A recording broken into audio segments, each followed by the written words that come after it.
Williams here with Art Rocks, and we're here in San Francisco to check out local studio artists, and we're introducing with Marius Starkey. He's one of our artists on our show, Color My World. Thanks for having us today. Yes. Baby, I don't care what you do, I'm gonna watch. This is the largest auditorium in the United States, by the biggest gathering of artists, still in one place. Oh, really? So, How long are you going to be here? I heard they're changing this. Hunters Point is getting converted. They're going to keep us out here. What they're doing right now is building replacement studios for the artists that have been here. So before we're out, they'll build studios for us. Really? So we can move into them. Yes. So we're still going to be there. They need the artists here because it brings people here. I didn't know that. Interesting. Yes. So around us here, what all do we have here? We have behind us. What's this? These are a different kind of painting that I've been doing for the last 6 or 7 years now. I started doing figurative work that was not driven by what I saw out. So I'm not doing a landscape, I'm doing an interior landscape. And what I see inside of myself comes out on the canvas. And so that's a very different type of way of painting, where I'll do some background colors or different places to put these things, and then I'll do a painting of a figure that comes from inside. And I'm not even sure sometimes what it's going to be or how it's going to form, but I know it when I see it. It's a very different way of painting. It's very exciting for me to do that kind of painting. And I really have to not think too much. I have to kind of get out of the way. But I do have to have everything set up before I do it. So in order for you to create this work, what do you start with? Do you start with colors? Do you start with a sketch? Do you start with... I'll do smaller pieces. I'll do a monotype, small little color sketches. Because when I work large like this, I want to make sure I do know where I'm going as far as to paint. Because I'm putting out a lot of paint when I do a big canvases. So I will do my color schemes first. I'll do small pieces, studies, before I do the big one.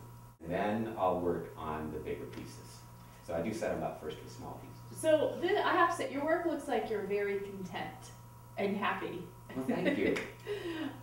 Yes, I've found my way with my work over the years. I've been painting for many years, so it's very exciting for me to do this kind of work, because it's a combination of all those things I've learned in my whole life comes to this type of work. So is this, who's the person? Is that a person in your work, or is it just a figure in your mind? I let that up to the viewer, because when I paint these kind of images, sometimes I don't know what they are or what they mean. They just come out, and the viewer gets to put their own belief system over top of the painting. That's exciting for me, because I don't really know what they really are when I paint them. So how do you know when a work like this is done? When do you pick up the brush? I stop when the painting becomes something else. So do you find that the type of day you're having affects like what your painting looks like that day? Do you have days where... Definitely. My mood changes, the painting will change. Sometimes I'm very aggressive, sometimes I'm not. It really depends on my energy feel and what's happening around me. That's very exciting too, because I don't know what's going to happen, and that gives me as much excitement about what I'm going to do next as doing anything in life. That's why it's so exciting to do these things. Well, what types of things, like what do you do for your day job if you have to have one? I'm a teacher. Okay. So I do artist in education programs for a number of organizations that are in the Bay Area. I work for an organization called LEAP, and they put working artists in the schools, in the public schools and private schools, to do residencies. So I do residencies, I've done residencies all over the Bay Area in grade schools, high schools, but mainly grade schools.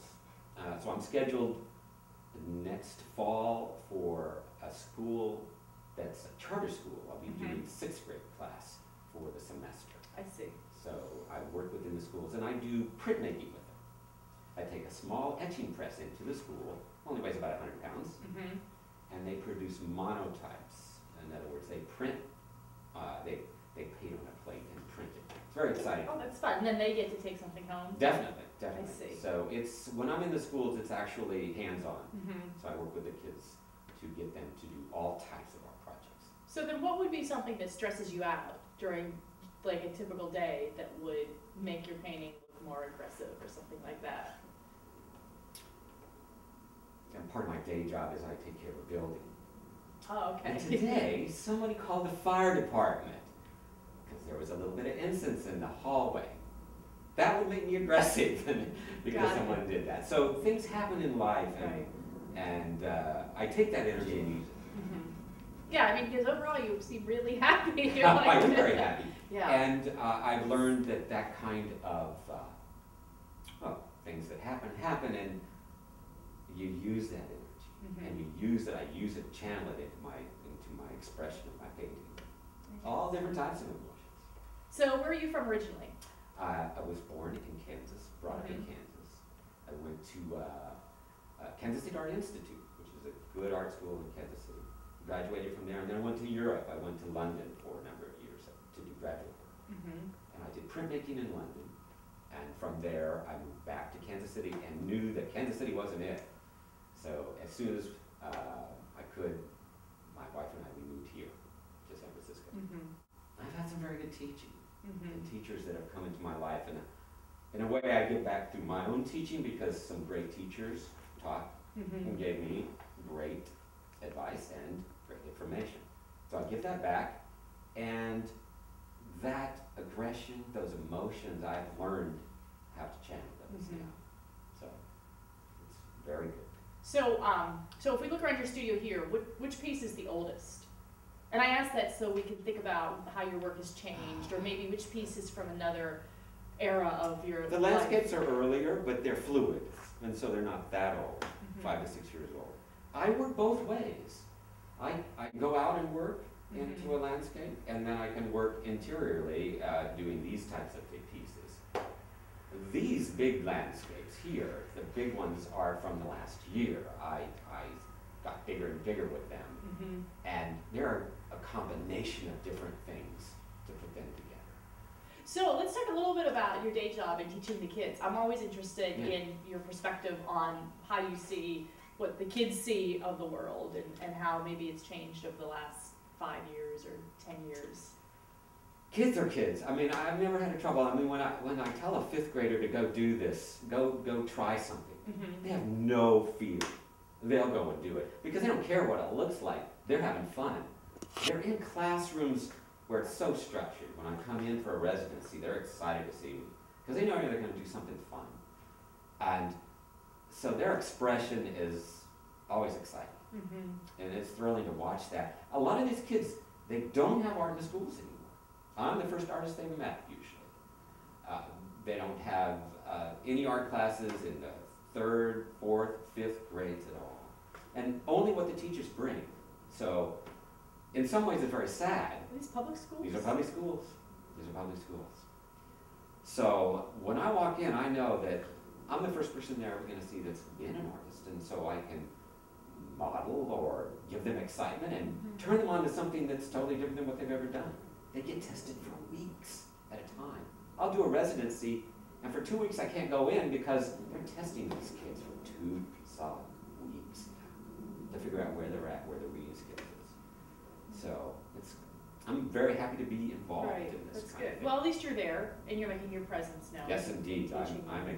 excited. A lot of kids have never had exposure to it. So. How do they have an outlet for their creativity?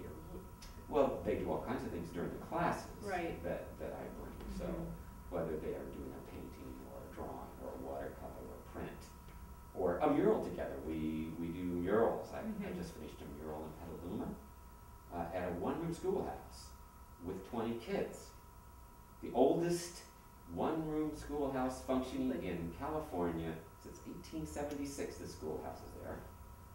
And they had 3 teachers and 20 kids, 1st through 7th grade. That was amazing. So that's today? I mean, yes, that was I just finished this residency. When I go to a school and I have to bucket water into a classroom, it's real sad. Because they don't have running water, they're out in a portable because they don't have room for them to have water hookups. So it's pretty sad sometimes to go into the schools and know that when you were in grade school, you had probably more access the art and music that these kids do now. And that's in our schools. So, It's a shame. but that's why I'm there. And these organizations are now filling those niches where they're sending live artists. Not just me, they have whole rosters of artists to go into schools to do all kinds of things. I'm just one of a few. Well, that's good. Yes. You're touching the future. Definitely, I want to get those kids excited about something that is fun. Yeah. Well, that's what it's all about. So we are excited to have you. So I wish you really good luck. Thank you. Yes. Thank you. Glad you could come out. Okay, glad I could be here.